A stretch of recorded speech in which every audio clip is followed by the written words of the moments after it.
Salem le monde, c'est encore un Malbaz dans une nouvelle vidéo.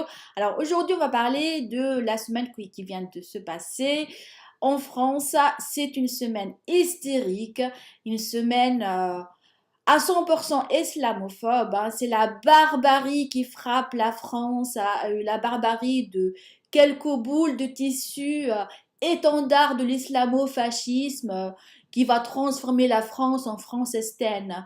Donc déchaînement de violence contre un magasin de sport, quand même une entreprise privée qui veut vendre des cagoules. Alors des cagoules pour les femmes voilées. Ah ben, ces cagoules, elles sont discriminées, sont criminalisées.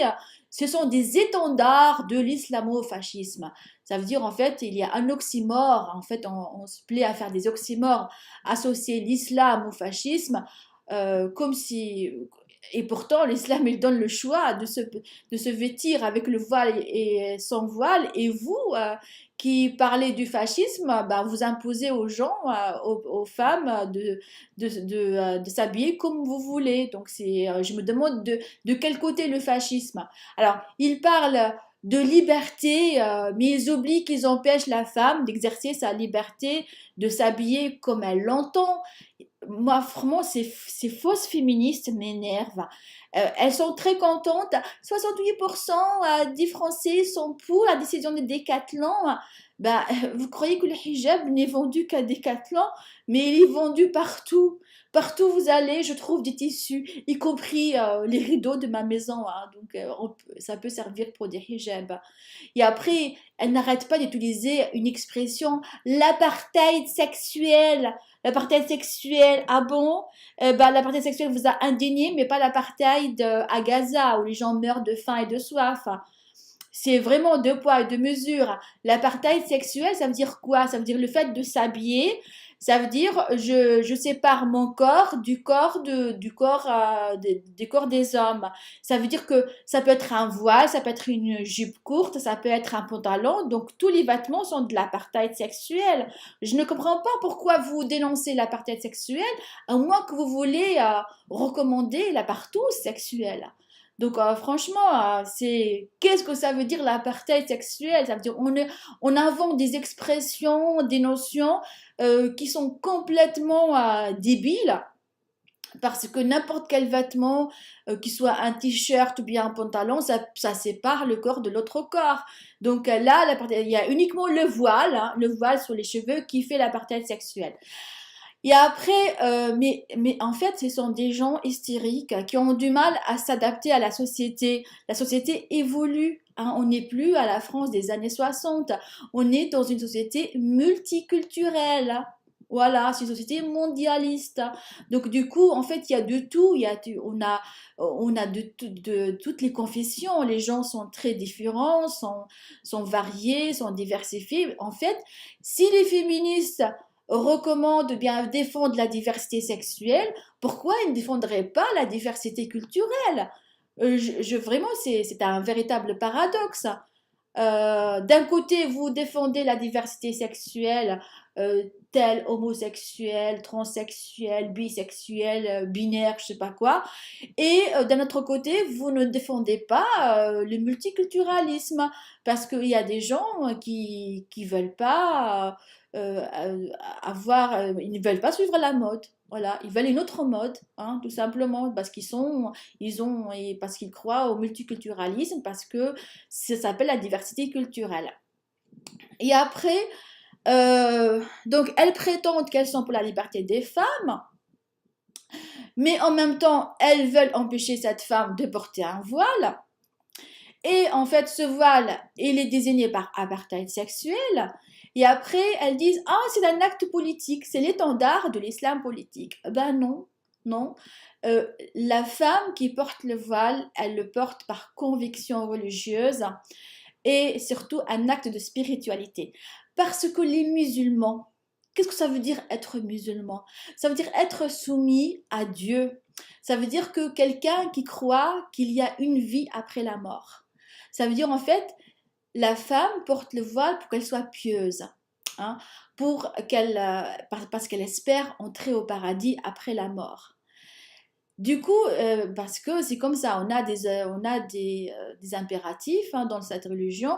Il y a des femmes musulmanes qui sont très pieuses, qui portent le voile, et des femmes qui n'ont pas pu porter le voile comme moi pour des raisons multiples. Et il y a des femmes qui refusent de porter le voile. Et ce sont des femmes musulmanes quand même.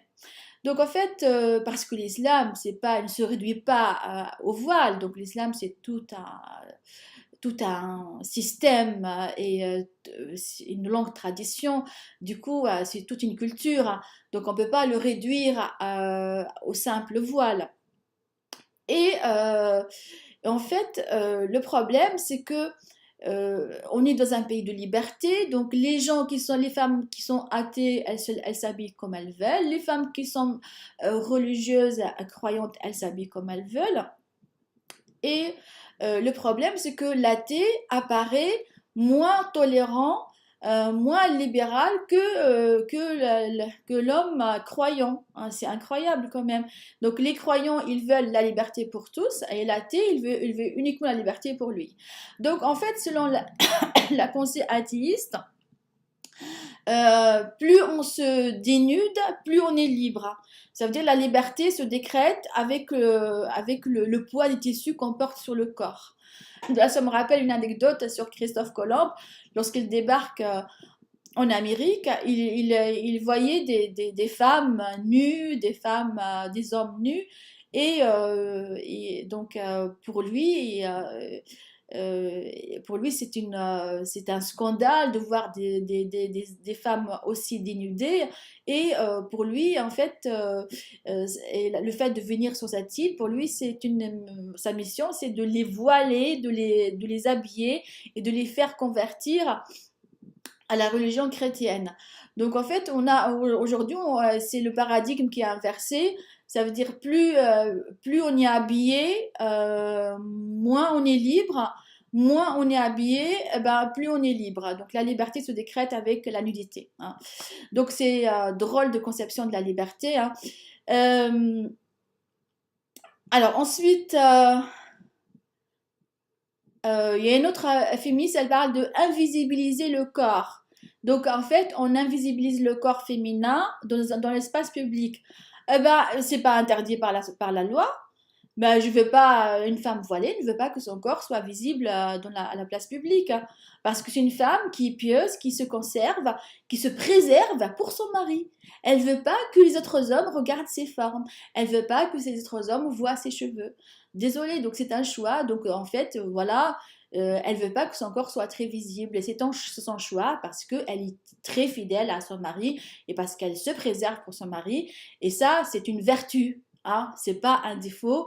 Il faut donc, à mon avis, la République devrait encourager, encourager ce comportement de fidélité, ce comportement de femme qui se préserve pour leur mari. Donc, bien sûr, ça fait moins de problèmes d'infidélité, ça fait moins de problèmes d'adultère, et ça fait, je vous ai dit, une semaine hystérique passée, mais ça m'a beaucoup énervée. Mais franchement, pour vous énerver davantage, moi aussi, par solidarité avec les femmes voilées, je vais me voiler, et je vais voir si le voile me va très bien. Et voilà, et voilà. Et voilà, donc voilà, je pense que c'est assez joli quand même, non? C'est assez joli. Voilà. Ah, ça me va très bien, en plus ça me rajeunit même. Mhm. Voilà. N'est-ce pas, c'est beau le voile islamique?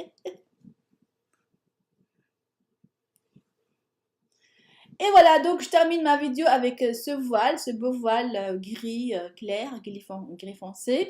Parce qu'avec le voile, en plus, on a le choix des couleurs, hein. Donc on a le choix des formes. Donc il y a beaucoup de créativité autour du voile. Et voilà, comme je vous ai dit, par solidarité, je porte ce voile et à mon avis, je ne suis pas une femme soumise, je ne suis pas une femme manipulée, je ne porte pas l'étendard de islamo-fasciste, juste parce que j'ai envie de le porter, par solidarité avec les femmes voilées et surtout parce que je m'approche de la mort et je crois aussi que Si je ne porte pas le voile, je risque d'aller en enfer. Voilà. Voilà, donc chacun a ses croyances, chacun sa religion, chacun sa spiritualité. Il faut qu'on se respecte et qu'on arrête donc la stigmatisation, la discrimination des musulmans, parce que même les musulmans sont de plus en plus nombreux, hein, ils font au moins 15 millions dans le pays, ils sont un tiers de la population, et le fait de dégager de vos médias toujours une énergie négative par rapport aux musulmans et par rapport aux enfants des musulmans, vous croyez qu'on va au travail ou bien on va à l'école avec une bonne humeur? Mais non, parce qu'on va au travail, on va à l'école avec le sentiment qu'on est de trop, avec le sentiment qu'on est rejeté par les autres. Et bien sûr, ça ne fait pas de nous des citoyens assez productifs. Donc pour rendre les citoyens productifs, il faut créer, il faut souffler de l'énergie positive. Voilà, donc je vous laisse, je termine ma vidéo par cette énergie positive. Et je pense que le voile aussi m'inspire cette énergie positive. Et je vous laisse pour la prochaine fois et dans une prochaine vidéo, Inch'Allah. Bye bye.